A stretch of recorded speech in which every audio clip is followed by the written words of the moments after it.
Now, did you know that McKenna was born in the USA? That's a segue into Springsteen, Deliver Me, from this show.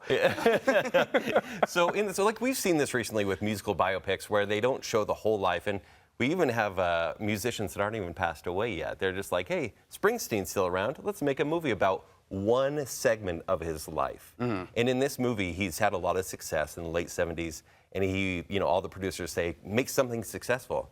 And it's basically his down period, his blue period, where he's like, I'm going to write this album, Nebraska, that maybe no one will understand except for me. Yes, it's a very personal story. And Bruce Springsteen was even on set being like a consult for all the things. Jeremy Allen White is our lead, plays Bruce Springsteen singing, playing guitar. Right. The man's a triple threat already. And it's very easy for him, I think, to switch from the Bear, being somebody who's defined by his career, desperate to make a name for himself, to a man defined by his career, desperate to make a name for himself. Less swearing in this one, just more depression. Yes, and they don't really explore the depression in a way that I was hoping that they would. You know, by the end of the movie, it becomes the theme. And in that way, it struck a chord with me. How it struck a chord. I just pulled a Patrick. But the movie before that, you're like, we should be understanding of what the artist process is like. And I didn't really sense what the movie was going for until the very end. And so it kind of lost me a bit. Leo, what do you think of these music biopics?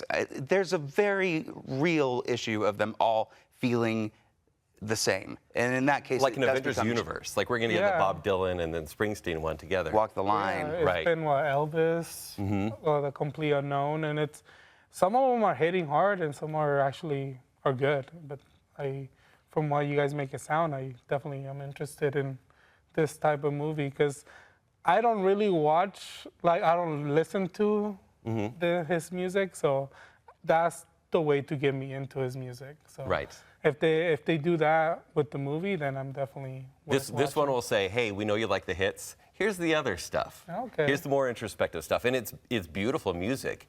It's just not what anyone wanted or knew they wanted at the time. Right. Well, and the story is centered around his relationship to his father. It's very much a fathers and sons thing. And when I saw that it was Stephen Graham who was playing the father, oh no, adolescence, this isn't going to be good for little Bruce. Yes. This is going to be and he is great in the movie. Stephen Graham is great. Very emotional.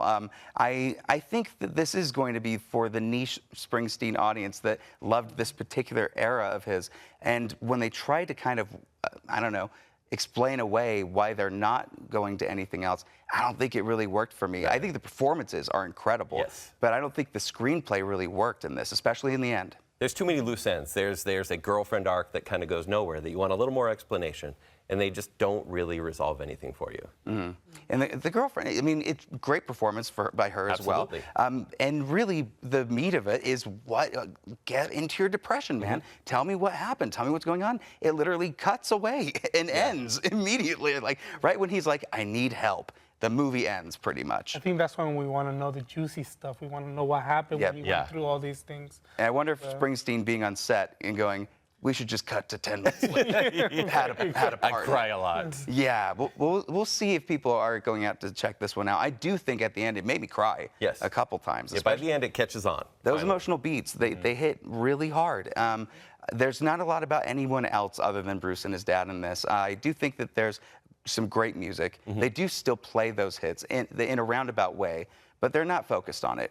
More than anything, they're focused on Bruce's internal conflict with how does he make something that feels real to him and genuine and authentic rather than going by the studio, a generic thing we've seen. But when it's done well, man, you got to check it out. Yeah. And I'm excited for Jeremy. I like his stuff on The Bear, so see him in something different like that, it's definitely great. And he's very good. So this is a see it for you? It's not on the big screen, but it's a see it eventually. Okay, a streaming see it. Yes, it is. All right. Well, for me, I do think this is going to be one that you can go if you're a big fan, but it might be a wait for streaming. Yeah. We'll see what happens. Great performances overall, though.